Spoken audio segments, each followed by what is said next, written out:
આ વિડિયો પૂરો સાંભળજો છેલ્લે સુધી.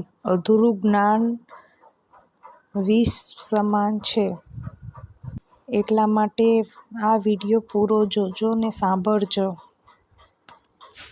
જય માતાજી, જય દ્વારકાધીશ.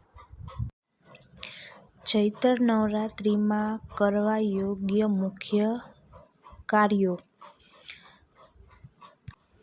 ઘટ સ્થાપન, કળશ સ્થાપના.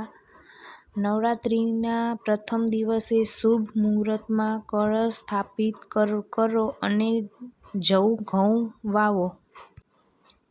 માતાજીની આરાધના સવારે અને સાંજે નિયમિત આરતી અને પૂજા કરો.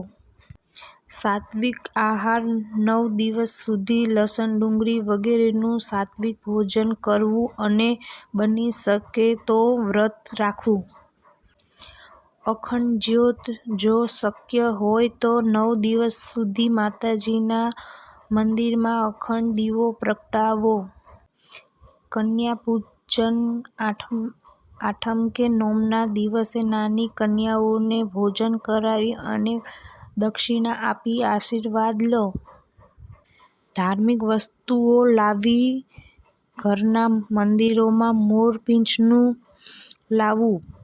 પૂજાના સિક્કા અથવા પૂજા સામગ્રી: હળદર, કંકુ, સોપારી ખરીદવી શુભ છે. રામનવમી: ચૈત્ર નવરાત્રિના 9મા દિવસે રામનવમીનો ઉત્સવ મનાવવામાં આવે છે, જેમાં ભગવાન રામની પૂજા થાય છે.